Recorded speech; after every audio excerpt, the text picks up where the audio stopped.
Très heureux de vous retrouver à nouveau sur Sika Infomag. Mesdames et messieurs, bonjour. Au Bénin, l'opposition arrache de justesse le gouvernail de l'Assemblée nationale. Après des heures de tractation qui ont duré toute la nuit de ce mardi, l'élection du bureau a eu lieu tard, dans la nuit du mardi au mercredi, comme je le disais tantôt, et a consacré l'élection de maître Adrien Oumbédi à la tête de l'Assemblée nationale par 42 voix pour et 41 contre pour Komi Kouché, le jeune candidat de la mouvance présidentielle. Que retenir alors de ce processus qui a connu une trentaine de procurations sur les 83 députés que compte l'Assemblée nationale béninoise, et quels sont les défis qui attendent la nouvelle législature au Bénin? Ce sera le premier sujet à débattre dans cette émission, et si le temps nous le permettait, nous allons ensuite débattre des migrants qui se noient tous les jours par centaines en Méditerranée, un génocide silencieux qui se passe aux yeux et à la barbe des politiques et dirigeants africains. Mais avant le débat, voici le flash d'information. Au Burundi, le président Nkurunziza, confronté à une profonde crise politique, a reporté au 5 juin les élections législatives et communales, initialement prévues pour le 26 mai. Pendant ce temps, la mobilisation contre son troisième mandat se poursuit avec des rassemblements et des tirs de sommation des forces de l'ordre. Au Bénin, l'Assemblée nationale a un nouveau président. L'opposant Adrien Oumbédi a été élu par 42 voix contre 41 pour Komi Kouché, le jeune candidat de la mouvance présidentielle. Le processus de l'élection du président a duré toute la nuit du mercredi au mardi et a connu une trentaine de votes par procuration sur les 83 députés que compte l'Assemblée. La 47e session ordinaire de la conférence des chefs d'État de la CEDEAO s'est tenue mardi au Ghana avec la nomination du président sénégalais Macky Sall à la tête de l'institution. La réunion a aussi rendu un hommage au Nigérian Goodluck Jonathan qui a renoncé au pouvoir après avoir reconnu sa défaite à l'élection du 28 mars. Depuis ce mercredi, le Bénin a donc un nouveau président à la tête de son Assemblée nationale. Son nom, maître Adrien Oumbédi. Cette élection était-elle prévisible? Pourquoi la mouvance a perdu le perchoir de l'Assemblée nationale? C'est le premier sujet en débat dans cette émission, mais ce sera juste après ce générique.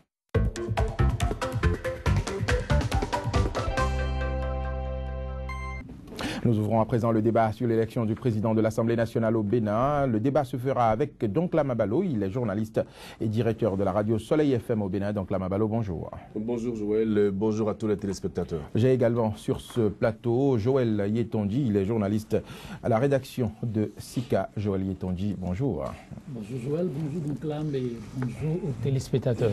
Je reste avec vous, Joël Yetondi. L'opposition donc vient de prendre la tête de l'Assemblée nationale au Bénin. Est-ce qu'on peut dire que ce scénario était prévisible? Non, ce n'était pas gagné d'avance, vous l'avez constaté. Et sur ce plateau, on a longtemps apprécié ce qui pourrait arriver et c'était l'un des schémas possibles. Il faut constater qu'à l'arrivée, le combat était très âpre. Entre Komi Kouché, je le disais toujours sur ce plateau, que le jeune Komi Kouché pouvait l'emporter sur Abiola dans le même camp parce qu'il était question de loyauté. Et c'est ça qui a payé, en tout cas c'est ce que je trouve. Mais malheureusement, à la dernière minute, ce n'est pas le jeune Komi Kouché qui a eu le dessus. Mais il faut constater, comme je l'avais aussi souligné, que jusqu'au bout, le gouvernement a mouillé le maillot. Je veux voir toute une équipe. Ce n'était pas donné d'avance parce que une mouvance qui sortie des unes avec 33 députés, une opposition qui avait sa position, une population qui a exprimé sa volonté. Le schéma, c'était pas gagné d'avance. Le gouvernement a essayé de jouer sa carte à fond et c'est à une voix près que l'opposition l'a emporté. Il faut dire que de part et d'autre, chacun a essayé de faire ce qu'il faut et on a eu la victoire du peuple, on a eu le résultat qu'on a eu. Voilà un peu la lecture que je peux faire d'entre nous. Alors donc là, Mabalo, une victoire à la Pyrrhus, si on est tenté de le dire. Est-ce qu'on peut dire justement que cette victoire est vraiment une victoire de l'opposition au Bénin? Oui, je pense que nous pouvons dire que c'est une victoire de l'opposition au Bénin, puisque cette opposition-là s'est réunie autour d'une personnalité importante, notamment Maître Adrien Oumbédi, qui brigue cette position-là pour la troisième fois. Je crois que, je l'avais dit, moi j'avais un peu de doute parce que j'avais vu une opposition trop émiettée pour pouvoir contrôler le perchoir. Mais c'était sans compter sur la possibilité des mouvanciers de se trahir entre eux, parce que à l'arrivée, vous allez voir qu'il y a eu quand même une défection. Les dernières informations que j'ai eues personnellement faisaient état de ce que la mouvance est allée à ces élections-là parce qu'elle était sûre de remporter.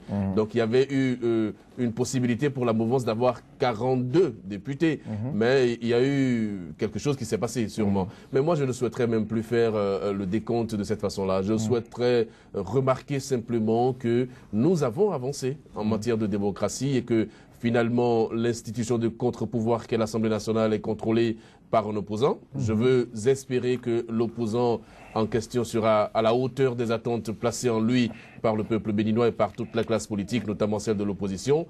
Je souhaite simplement qu'à l'Assemblée nationale du Bénin, on ait des débats de certains niveaux, des débats qui développent le pays, des débats qui avancent le pays. Pour moi, c'est le plus important. Mais 42 contre 41, il faut reconnaître que c'est très serré. Malheureusement, on n'a pas fait le débat de la jeunesse. Si on avait fait le débat de la jeunesse, on aurait peut-être eu un autre cas de figure.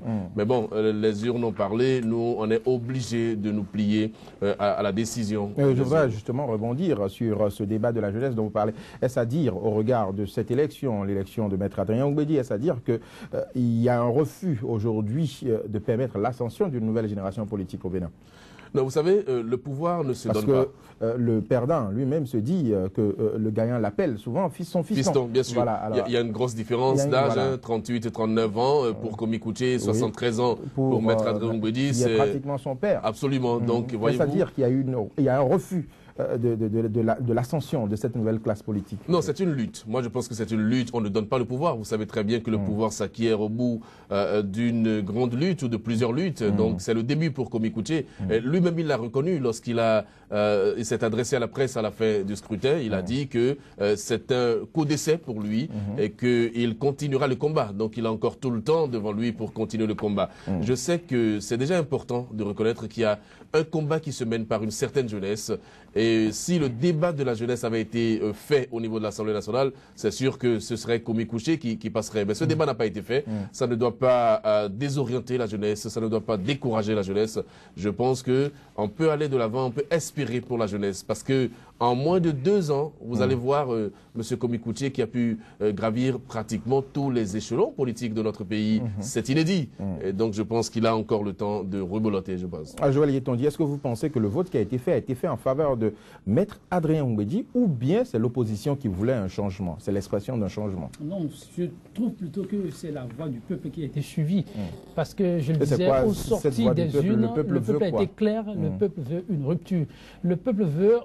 Mais quand vous dites rupture, les FCBE ont eu quand même 33 députés aujourd'hui. Oui, les FCBE représentent la force la plus grande au Bénin. Non, je dis non. Ça, je souligne toujours, les FCBE ne constituent pas, parlant de force, la coalition politique. Ok, mais quand on parle de parti politique, au-delà de tout, le parti dont est le porte-flambeau, Maître Adrien Oumbédi, constitue le premier parti politique. C'est le seul à avoir engrangé cette fois. Mais je dis, au sorti des urnes, 33 députés pour une mouvance qui voulait 50, là non plus le problème. Une mouvance qui a tout donné, a mis tous les moyens en œuvre, jusqu'aux moyens qu'on ne peut pas citer. Mais, oui, mais vous voulez parler de quels moyens? Vous avez vu, à la veille de ces élections, on était encore en campagne. Vous avez vu, pendant cette période, on a demandé le port obligatoire de casque, on ne le dira jamais assez. On ne comprend pas une mesure qui vise à sécuriser les populations, des populations qui ont boudé cette mesure qui est pour leur bien-être pendant longtemps, donc avant de s'y accoutumer. Vous pensez que ce sont ces éléments aujourd'hui qui ont milité en défaveur du pouvoir? C'était en faveur du pouvoir, toutes ces dispositions, malheureusement, qui n'ont pas payé. Alors, quand on a fait tout ça, sans oublier ce qui ne devrait pas être fait, qui a été fait, que je n'évoque pas ici, qu'on ait finalement ce résultat 33, je dis, moi, ce n'est pas suffisant pour les moyens mis en œuvre. Maintenant, au-delà de cela, l'opposition, je veux dire d'abord, le peuple qui donne 33 voix au pouvoir, et pour des gens qui tous ont battu campagne contre ce qui était le thème de campagne phare de la mouvance, à savoir révision de la Constitution,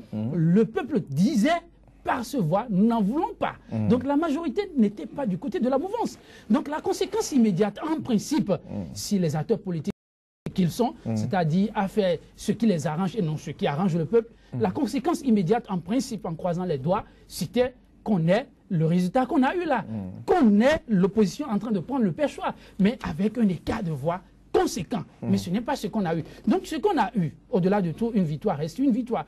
42 voix pour l'opposition, 41 pour la mouvance. C'était l'expression même de la volonté du peuple pour moi. Alors ce qui s'est passé, vous demandiez tout à l'heure si c'est contre une jeunesse ou contre... Non, c'était pas effectivement un combat de la jeunesse. C'était un pays qui était un grand carrefour. Oui. Ce qui se jouait, c'était l'avenir du Bénin. Ne l'oublions pas, il y avait à cette Assemblée un projet de loi qui, justement, parlait de la révision de la Constitution. Et choisir Komi Koutié, qui était pour la mouvance, ne demandait pas à Komi Koutié de faire autre chose. Je continue de le dire, le choix de Komi Koutié, si le chef l'a imposé, c'est l'expression de la loyauté. L'homme l'a accompagné de tout temps, DGFNEB, ministre de la Communication, ministre des Finances. Et c'est sous lui que s'est passé ce budget comme une lettre à la poste, à un moment où l'opposition avait la dent dur contre la mouvance. Donc, quelque part, ce jeune est efficace, vous voulez dire? Ce jeune, oui, il est efficace. Ça, reconnaissons-le. Il est efficace. Mais on ne pouvait pas le lui accorder. Ce serait trahi. À cause de son patron. C'est à cause de son patron. Et ce serait trahi le peuple. Parce que le projet de loi est là.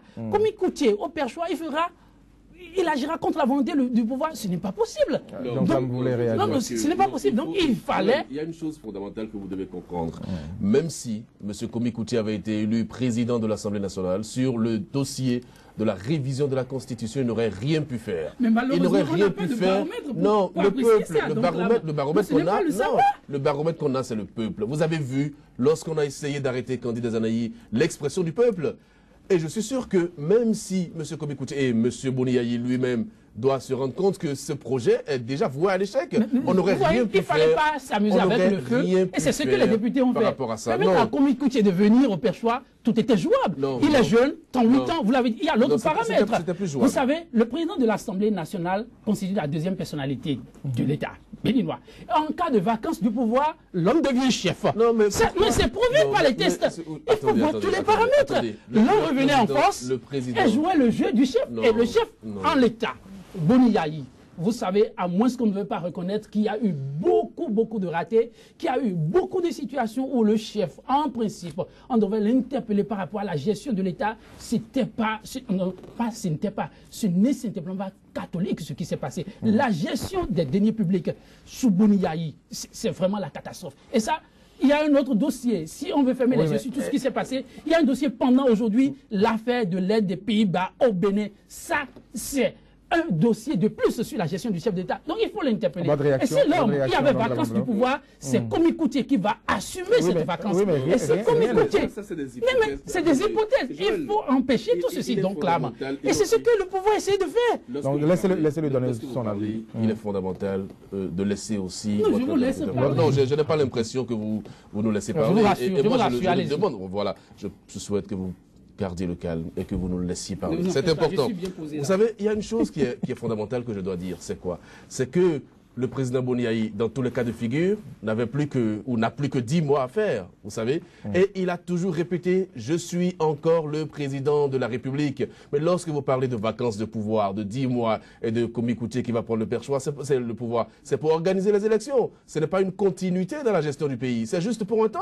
Et donc ça, c'est des hypothèses que vous pouvez évoquer, mais qui pour moi ne sont pas des hypothèses plausibles. C'est important de le rappeler. Maintenant, il y a une chose qui est fondamentale, c'est quoi? C'est que je n'ai pas envie de refaire l'histoire des élections au niveau du perchoir. J'ai envie maintenant d'aller de l'avant, de voir un peu ce que le président Adrien Mbodi peut apporter à la démocratie de notre pays, à son âge et avec l'expérience qu'il a. Vous savez, au niveau de l'opposition, nous avons 4 anciens présidents de l'Assemblée nationale. Actuellement. Donc c'est une concentration d'expérience. Est-ce que le pouvoir ou l'opposition qui, pour ma part, reste toujours émiettée, n'oubliez pas que cette opposition est composée de beaucoup d'intérêts en jeu.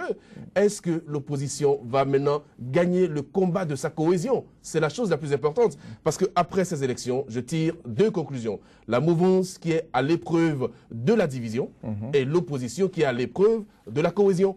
Soyez sûrs, au niveau de la mouvance présidentielle, ça va être le déclin. Nous sommes en train d'assister à la fin de règne et il y aura beaucoup de déballage. Les langues vont se délier. Les langues ont même commencé par se délier. Lisez aujourd'hui la presse officielle. Quand je dis la presse officielle, je veux dire la presse gouvernementale, la presse pro-gouvernementale. On a déjà commencé par désigner des traîtres dans ce camp-là. Et donc, ça va continuer. Pendant ce temps, qu'est-ce que l'opposition fait pour garder sa cohésion? C'est moi la chose la plus importante. Et ça m'a rassuré un peu. Lorsque j'ai écouté le président André Mbouedi, il a dit que c'est la réussite de la démocratie. Il est conscient, c'est-à-dire qu'il a la pleine conscience des responsabilités qui sont les siennes. Et j'espère simplement qu'il va les assumer. C'est la chose la plus importante. J'espère qu'il ne va pas régler des comptes, parce que quand vous êtes dans le cas de Maître Adrien Mbouedi, c'est une réhabilitation politique. Vous n'oubliez pas tout ce qu'il a subi. Il peut avoir envie de régler des comptes. Et j'espère simplement qu'il ne va pas régler des comptes. J'espère qu'il aura le charisme nécessaire pour faire face à un président Boniaï qui a encore 10 mois, et qui en 10 mois peut faire encore 1001 choses. Donc moi, c'est ça qui me rassure. L'histoire des élections, je n'ai plus envie de la refaire. J'ai vraiment envie d'aller de l'avant. Nous allons justement évoluer dans cette discussion. Joël Yetondia, alors une trentaine de procurations pour ce vote à ce niveau-là. Est-ce à dire qu'il y a un problème, il y a une crise de confiance au niveau des députés de l'Assemblée nationale au Bénin? Toujours, de tout le temps. Ce problème ne date pas de maintenant. Avant les élections, vous avez vu un peu tout ce à quoi nous avons assisté. Il y a un journal qui, ironiquement, a titré qu'il y a des députés de la mouvance qui étaient gardés à vue au palais. Et ensuite, on l'a gardé à vue, ironiquement, pour dire... Mais il y en a eu également dans le camp de l'opposition. Tout à fait. On dirait même qu'il y en a eu plus dans le camp de l'opposition que dans le camp de la mouvance, les procurations. Vous voyez, c'est vrai, les tests le permettent pour des circonstances bien définies, mais ce qui se passe, c'est que rien que pour les intérêts égoïstes, l'acteur politique peut changer de veste à tout moment. Vous l'avez constaté, il y a des gens qui n'ont même pas entendu une semaine après leur élection pour opérer des choix, pour opérer des virages. Donc, c'est des situations qu'on aura à vivre pendant longtemps encore. Et ça pose le problème du défi qui... L'un des défis, je trouve, qui attend la nouvelle législature. Mais je dis, on ne peut pas ne pas passer à la loupe un peu ce qui s'est passé. Parce qu'il faut apprendre de ce qui s'est passé. Ce n'était pas gagné d'avance. Je veux revenir rapidement en arrière pour dire quoi. Dire ce qui s'est passé, la première leçon, c'est qu'il n'y a pas de victoire possible lorsqu'on veut aller vers une rupture, si on n'essaie pas de taire les querelles d'hier. Aller ensemble. Il n'y a de richesse que d'hommes, disait l'autre. Il faut y aller vraiment dans l'unité. Et c'est parce que cette opposition a essayé de parler d'une seule et même voix qu'ils ont eu ce résultat. Mais au-delà de cela, il faut retenir qu'il faut à des moments donnés savoir oublier le passé pour regarder de l'avant. Oui, parce que quand on ne sait pas le faire... Ce passé qui a empêché des gens d'accéder au pouvoir suprême, par exemple, vous pensez qu'ils vont facilement oublier ce passé-là? C'est ce que je dis. Il ne s'agit pas de vous. Il s'agit de la nation. Parce que ce passé dont on parle... Est-ce que c'est si facile pour les politiciens de ce n'est pas facile, mais il faut aller au-delà. C'est ça le problème. Si vous vous trompez, voilà, de combat. Si vous vous trompez de voix, ça, vous avez à vous en prendre à vous-même. Mais quand vous choisissez d'aller à la politique, la gestion de la cité, mais c'est d'abord les autres. Vous, en deuxième position. Vous n'imaginez pas tout le tort qu'on a créé à toute une génération, simplement parce qu'il y a des querelles hier, parce que hier, tel a piétiné tel autre, parce qu'hier, tel a trahi. On refuse de regarder tous ensemble dans la même direction. On fait entrer le loup dans la bergerie et ensuite, on commence par chercher des voies et moyens pour chasser le loup dans la bergerie et ça devient trop tard. Donc c'est cela qui justifie la procuration, selon vous? Non, pour la question des procurations, c'est un mal, malheureusement, qu'il faut chercher à guérir. Qu'il faut chercher à guérir dans l'immédiat. Il faut régler ce problème parce qu'on ne peut pas comprendre que le peuple ait fait un choix et que 2 jours après, ou bien simplement quelques heures après le choix du peuple, que les gens, pour une raison ou une autre, choisissent d'aller dans une autre direction. Donc, ce n'est pas possible. Donc ça reste un défi fondamental, je trouve, qu'il faut corriger. La trentaine de procurations. Ce défi dont vous parlez. Pour 83 députés, qu'on ait 30 procurations, est-ce que ce n'est pas excessif? Mais vous savez, c'est une faiblesse de nos textes. Et les politiques, encore une fois, profitent de cette faiblesse de nos textes. Et s'il y a des gens qui doivent corriger ça, c'est encore les politiciens que nous avons envoyés à l'Assemblée nationale. Donc il faut qu'ils aient la volonté de corriger ça.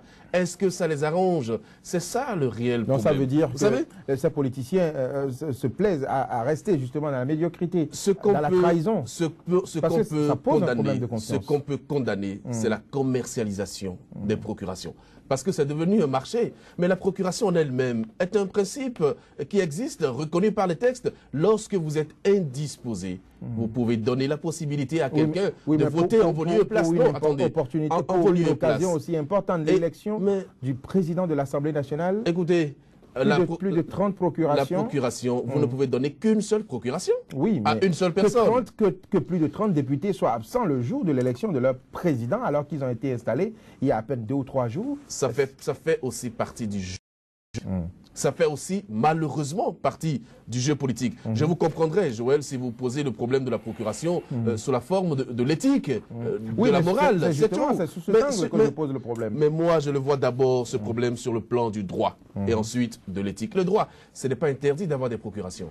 Ce qui me dérange, moi, c'est que des élus de la nation puissent commercialiser leur procuration à hauteur de 10, 20, 15, 30, 100 millions de francs CFA, parce qu'on a entendu 200 millions. C'est ça qui peut déranger. Mais là encore, c'est une question de conscience personnelle. Si au niveau du règlement intérieur de l'Assemblée nationale, on ne régularise pas, on ne réglemente pas cette question des procurations, ça va continuer. Je ne sais pas pourquoi ce débat s'est posé à cette législature. Ça ne date pas d'aujourd'hui, la question des procurations. Les 2 précédentes législatures, le président de l'Assemblée a été élu sur cette base aussi, sur la base des procurations. Ce qui peut déranger ici, c'est quoi? C'est qu'il y a eu un forcing, il y a eu des montants mirobolants, fabuleux, faramineux, qu'on a proposés aux gens par rapport à leur procuration. Et il y a des gens qui ont donné. Et puis, par contre, il y en a d'autres qui étaient vraiment empêchés et qui ont laissé leur procuration. Mais vous allez constater avec moi, Joël, que ça s'est passé dans les 2 camps, aussi bien sûr, dans la mouvance que dans l'opposition. Oui, c'est pour cela que ça. Donc, je pose le problème de confiance. Ben oui. En général, au niveau des députés, en général. Je peux vous donner un exemple. Je vais vous donner un exemple qui est simple. Vous avez vu un député de l'opposition qui a été élu dans une circonscription, notamment la 21e circonscription électorale. Et on s'est entendu au niveau de l'opposition pour ne faire aucun recours au niveau de la Cour constitutionnelle contre une liste de l'opposition. Mais voilà qu'un parti de l'opposition a formulé un recours en annulation du siège de ce député-là. Et dans le même temps, on lui demande de voter le candidat de l'opposition. Mais là, il y a une crise de confiance qui a été créée. Mais ses partenaires de l'opposition étaient obligés de lui demander de laisser une procuration parce qu'ils étaient plus sûrs qu'avec cette situation-là, il voterait le candidat de l'opposition.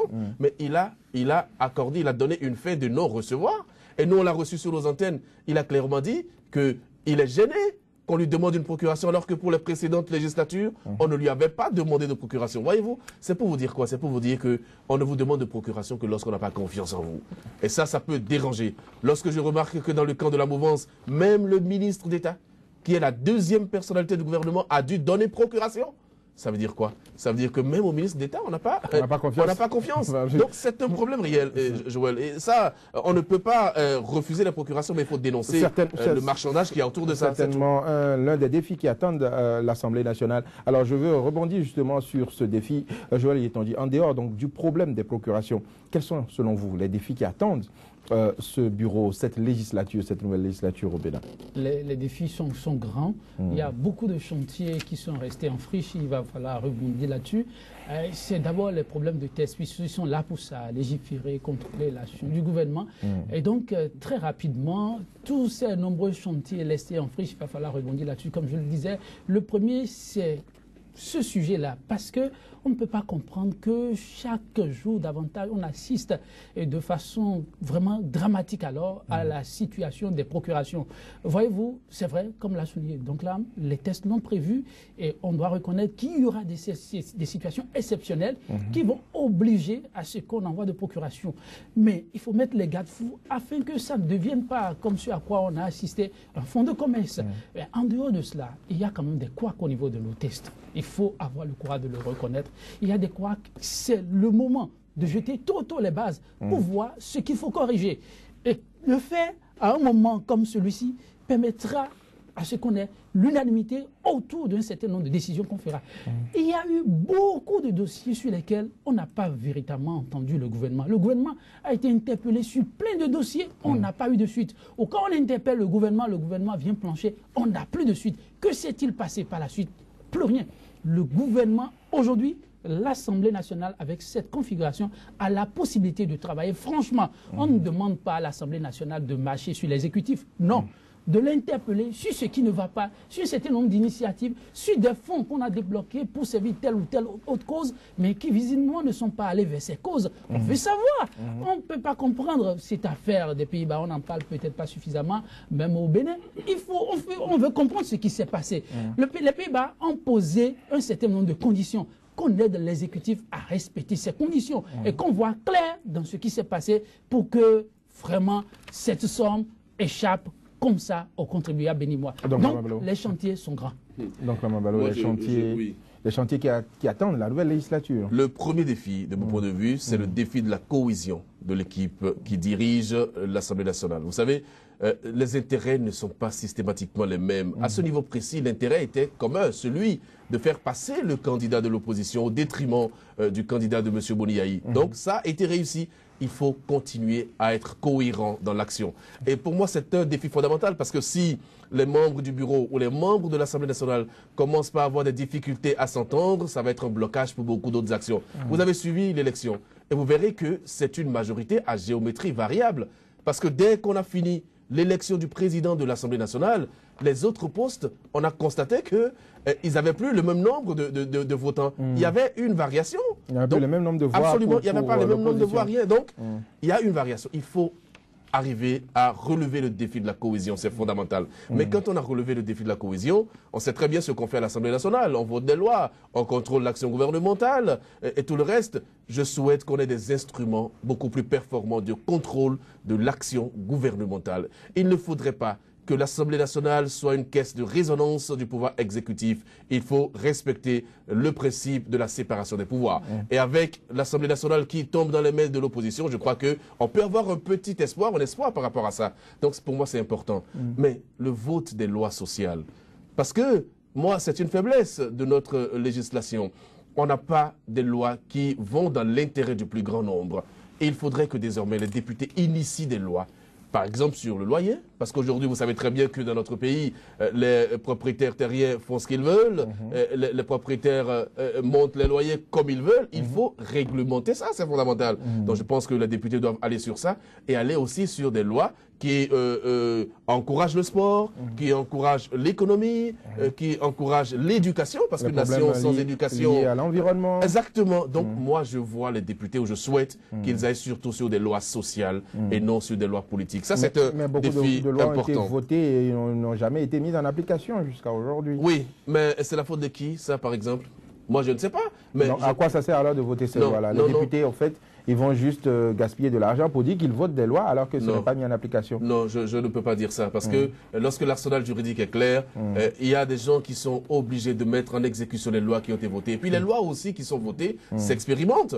Il faudrait qu'on ait un champ d'action de ces lois-là pour pouvoir les expérimenter. Donc moi, je suis pour qu'on puisse initier des textes de loi. Maintenant, c'est déjà bon que cela puisse exister, que s'il y a un vide, parce que c'est le vide qui créerait beaucoup plus de problèmes, beaucoup plus d'anarchie et tout le reste, que le nombre de lois ne vous dérange pas. Mais je crois que quand on vote les lois, il faut les vulgariser et donner la possibilité à ceux qui sont en charge de les appliquer, de le faire.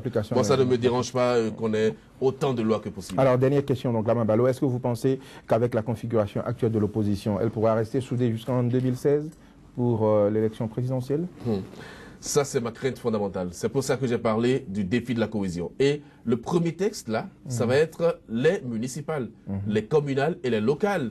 Parce qu'aujourd'hui, le Parti du Renouveau démocratique, qu'on le veuille ou pas, a été réhabilité avec le président Adrien Mbedi, qui n'est pas un novice en politique, qui peut avoir des appétits, qui peut avoir la volonté de contrôler certaines mairies, et ce n'est que légitime. Donc, les premiers couacs peuvent venir de là. C'est pour ça que je souhaite simplement que, comme le peuple l'a voulu, que l'opposition reste soudée jusqu'au bout. Mais je n'ai pas beaucoup d'espoir par rapport à ça, parce que les intérêts sont trop divergents. Ah, c'est l'avenir, l'avenir nous le dira. On vous dira simplement que derrière chacun des opposants, il y a peut-être quelqu'un qui... Une télécommande, moi je n'en sais rien, mais ça a été dit. Mais si effectivement il y a une télécommande, on peut craindre que les députés ne soient pas vraiment à la hauteur de la tâche qui leur a été assignée. Mais je veux rester quand même dans l'espoir. Joël Yetondi, vous pensez qu'il y aura donc un groupement solide, un groupement homogène jusqu'en 2016, vous le pensez également? Ce sera du leurre que de le penser, ce n'est pas possible. C'est vrai, Ce qu'on a obtenu aujourd'hui, c'est de la volonté d'une certaine classe d'obtenir un résultat, celui de tout faire pour que le perchoir échappe à la mouvance, et c'est fait. Mais après cela, on aura une recomposition totale de la classe politique au Bénin. C'est ce que je suis en train de voir. Oui, des défections, on en aura dans le camp de la mouvance, et les intérêts n'étant pas les mêmes aussi bien pour les communales, le local, et aussi la présidentielle, il y aura une autre carte qui va se dessiner au niveau de l'Assemblée nationale. Mais ce qui est là, ces acteurs politiques ont l'obligation, je pense, de continuer par regarder du côté de la population. La population qui est en train de donner un signal. Je trouve que dans l'ensemble, ce qui s'est passé au Bénin, c'est un peu ce qui se passe un peu ailleurs. De plus en plus, un peuple qui montre plutôt les directives, qui montre la ligne, la conduite à adopter. Et les hommes politiques sont presque un peu comme obligés de suivre cette ligne-là. C'est ce qui va se passer certainement aussi au Bénin. Si la classe politique n'essaie pas d'évoluer dans ce sens, ils se feront rattraper d'une manière ou d'une autre. La population a compris aujourd'hui que c'est possible encore de faire entendre raison aux acteurs politiques, pas les unes, et non pas à la violence. Si vous permettez, moi j'allais ajouter très rapidement que le fait de contrôler le perchoir pour l'opposition, c'est un gain important parce que les prochains membres de la Cour constitutionnelle seront désignés par le bureau de l'Assemblée nationale, en tout cas 4 des membres, et c'est important. Ça veut dire quoi? Ça veut dire que gagner le perchoir peut donner une position telle qu'on ait la possibilité de contrôler le prochain pouvoir. Beaucoup d'autres institutions de la République. Et c'est important. C'est le pouvoir qui est à plaindre. Je plains le président Boniaï. Je ne sais pas exactement dans quel état d'esprit il se trouve actuellement, mais ce sont les derniers jours de son pouvoir. Certains ont l'habitude de dire que ce sont peut-être les soubresauts d'un agonisant. Je le dis comme ça aussi. Mais les jours à venir seront difficiles pour lui. Ce sont la réalité d'une fin de mandat. Dans son camp politique, mais je m'attends à une débandade certaine, à des déclarations, et ça a déjà commencé. Voilà. Et les jours à venir, je pense qu'il saura rebondir. Merci, chers invités. Madame, Monsieur, Sika Infobag se poursuit. Nous allons à présent marquer une courte pause pour faire un tour de l'actualité, le récapitulatif de l'actualité sur le continent africain et dans le monde entier. Ce sera à travers ce flash d'informations que je vous propose de suivre. Au Burundi, le président Nkurunziza, confronté à une profonde crise politique, a reporté au 5 juin les élections législatives et communales, initialement prévues pour le 26 mai. Pendant ce temps, la mobilisation contre son 3e mandat se poursuit avec des rassemblements et des tirs de sommation des forces de l'ordre. Au Bénin, l'Assemblée nationale a un nouveau président. L'opposant Adrien Oumbédi a été élu par 42 voix contre 41 pour Komi Kouché, le jeune candidat de la mouvance présidentielle. Le processus de l'élection du président a duré toute la nuit du mercredi au mardi et a connu une trentaine de votes par procuration sur les 83 députés que compte l'Assemblée. La 47e session ordinaire de la conférence des chefs d'État de la CEDEAO s'est tenue mardi au Ghana avec la nomination du président sénégalais Macky Sall à la tête de l'institution. La réunion a aussi rendu un hommage au Nigérian Goodluck Jonathan qui a renoncé au pouvoir après avoir reconnu sa défaite à l'élection du 28 mars. Mesdames et messieurs, bonjour et bienvenue sur votre premier numéro de Sika Infomag, un magazine d'information consacré au décryptage de l'actualité politique et socio-économique en Afrique en 3 quarts d'heure. Nous vous proposons les analyses des spécialistes sur les grands faits qui meublent l'actualité sur le continent africain. Le problème est à ce niveau, la crédibilité. Blaise disait, moi je suis pressé de passer le pouvoir après mon 2e mandat.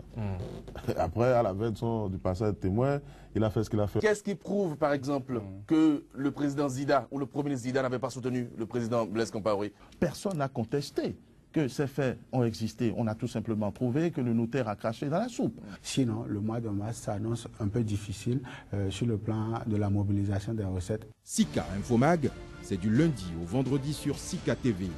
Un autre visage de l'actualité en continu sur le continent africain.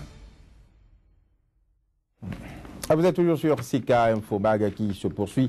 J'ai toujours sur ce plateau donc la Babalo, journaliste et directeur de la radio Soleil FM au Bénin. Il est rejoint par Emmanuel Crépi de la rédaction de Sika TV. Ce sera pour débattre de notre deuxième thème du jour, la mort programmée de la jeunesse africaine en Méditerranée. C'est juste après ce générique.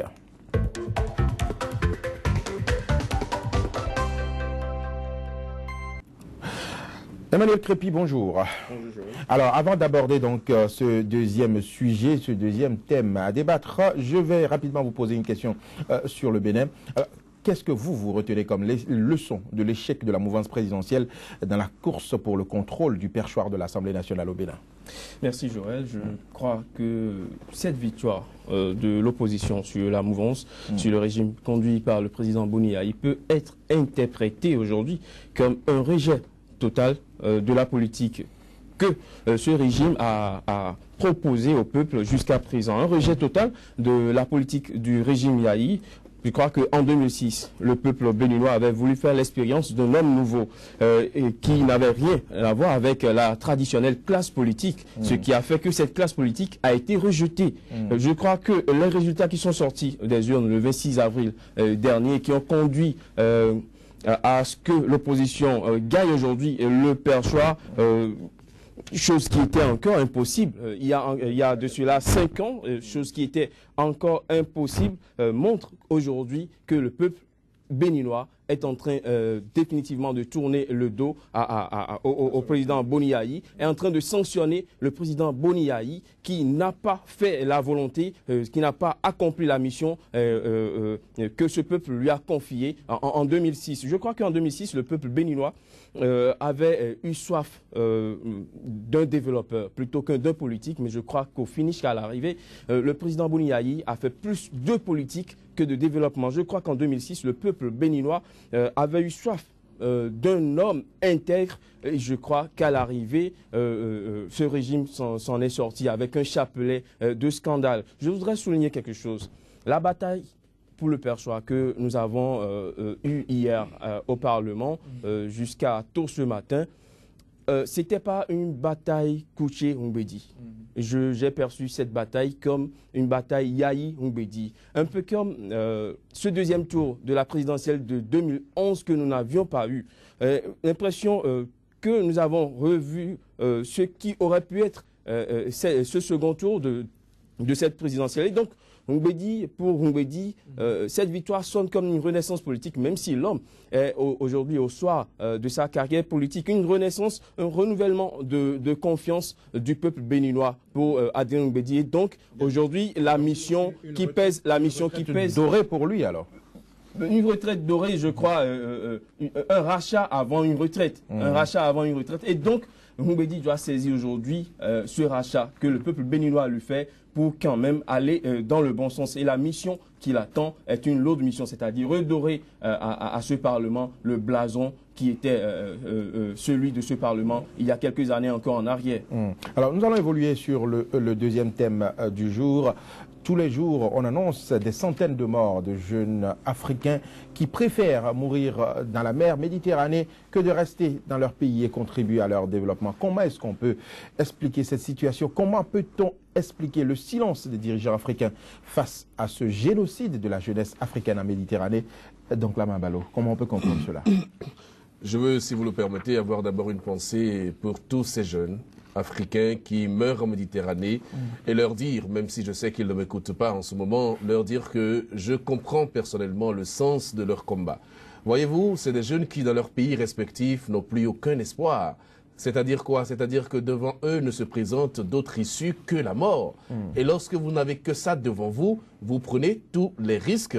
Parce qu'on dit souvent qu'un cabri mort n'a pas peur de couteau. Ça, c'est dans une de nos réalités africaines. Mais ces jeunes sont confrontés à ces réalités-là. Et n'hésitent pas. Surtout ils ont la conscience que d'autres jeunes ont essayé la même aventure et ont réussi. Donc, c'est un risque qu'ils prennent et qui ne risquent rien, n'a rien du tout. Donc, je veux avoir une pensée pour ces jeunes-là qui n'ont pas vraiment beaucoup d'espoir dans leur pays respectif. Mais quand je dis ça en même temps, je me dis, est-ce que c'est l'aventure qui est la seule solution?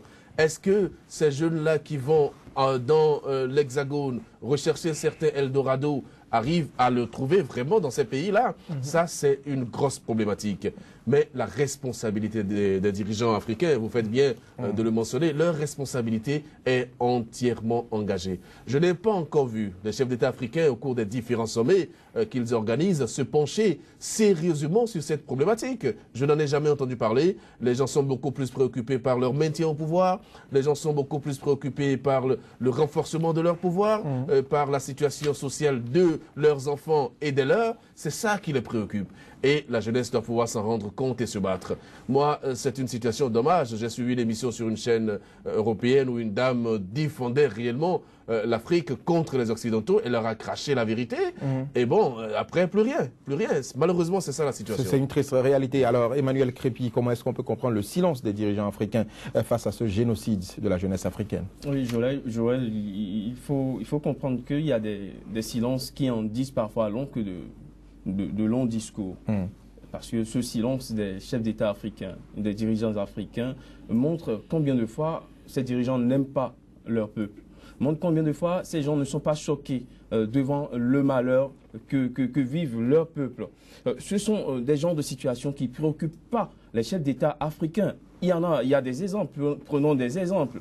L'épidémie d'Ebola, il a fallu des milliers de morts avant que les chefs d'État africains ne réagissent. Prenons le cas face à Boko Haram. Il a fallu qu'il y ait également des milliers de morts et que des pays frontaliers se sentent d'abord menacés, ce qui a même été le cas au niveau de l'épidémie d'Ebola.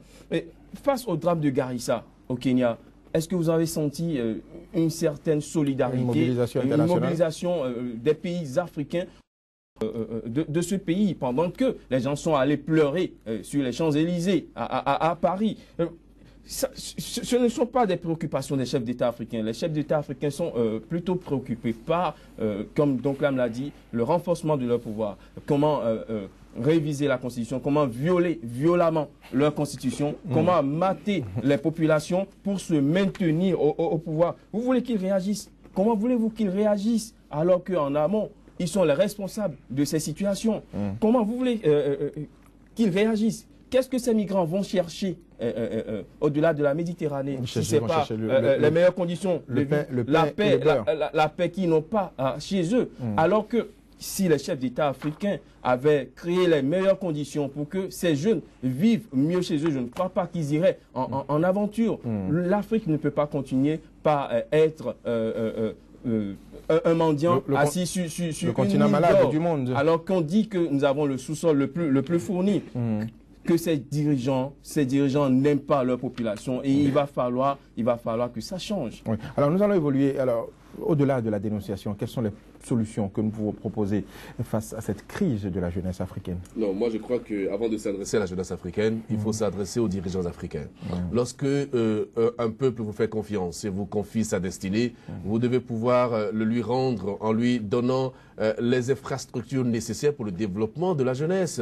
Est-ce que nos politiques ou nos politiciens ont des projets de société? Parce que les jeunes qui sortent, nous avons dit, ils vont rechercher l'Eldorado, mais ils vont rechercher peut-être de meilleures infrastructures en termes d'éducation, en termes de sport, en termes de vie simplement. Donc il faudrait que dans nos pays africains, qu'on puisse offrir au peuple, à cette jeunesse, les infrastructures nécessaires pour pouvoir s'épanouir. Parce que quand les gens ne sont pas épanouis, ils ont d'autres idées derrière la tête. Ça, c'est fondamental. Mais cela passe par quoi? Cela passe par le patriotisme. Vous devez aimer votre nation.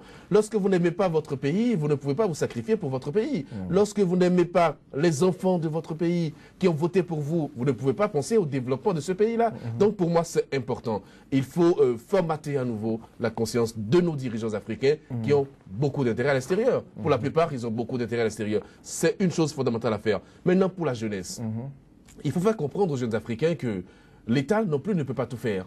L'État trace le cadre et aux jeunes de prendre des initiatives. C'est vrai que ceux qui quittent leur pays, vous me direz qu'ils ont pris des initiatives qui n'ont pas abouti. C'est pour ça qu'en désespoir de cause, ils sont bien obligés de partir. Mais il ne faut pas se décourager, il faut se battre. Et je connais beaucoup d'expatriés qui reviennent dans leur pays, parler à la jeunesse de leur pays pour leur dire la richesse c'est ici. Nous pouvons vous amener beaucoup de possibilités. Ce n'est pas la peine de prendre de risques et de partir outre-mer et tout le reste. C'est des choses qui peuvent se faire. Maintenant, c'est vraiment dans la tête, c'est dans la mentalité. En tout cas, moi, je n'ai aucune envie de quitter mon pays, je m'y plais bien et bon voilà, je me bats pour rester dans mon pays. Emmanuel Crépy, des approches de solutions pour pour amener la jeunesse africaine à comprendre que toute la richesse du monde se trouve beaucoup plus sur le continent africain qu'ailleurs. Oui, il faut déjà qu'il y ait un changement de mentalité au niveau de ceux-là qui nous dirigent, parce que ceux-là qui dirigent les peuples africains ne méritent pas vraiment de diriger ces peuples-là, parce qu'ils n'ont pas, excusez-moi de peu, ils n'ont pas le sens de l'intérêt général, parce que dans leur tête, c'est d'abord eux et après plus rien. Il faut une nouvelle génération de dirigeants sur le continent africain, une nouvelle génération de dirigeants dotés d'un leadership, un vrai leadership, qui ont pour objectif premier le développement de l'Afrique, parce que on ne peut pas non plus continuer par accuser ceux-là qui sont là aujourd'hui, parce que ça a été un long processus depuis les indépendances. Constatez avec moi que depuis l'indépendance des pays africains, la marche de l'Afrique est justement réduite à des guerres fratricides, des guerres fratricides qui n'ont pas véritablement permis de voir en face le développement des pays. Je crois qu'il est temps aujourd'hui que les Africains, les dirigeants africains se regardent dans un miroir et se disent des vérités. Je crois que la solution viendra de là, parce que tant que nous aurons devant, à la tête des pays, des peuples africains, des dirigeants qui ne sont pas dotés d'un vrai leadership, d'un sens du développement, d'un sens de l'intérêt général, je crois que l'Afrique va continuer par être traversée par cette situation d'irresponsabilité notoire face au drame de nos peuples. Merci Emmanuel Crépy, merci.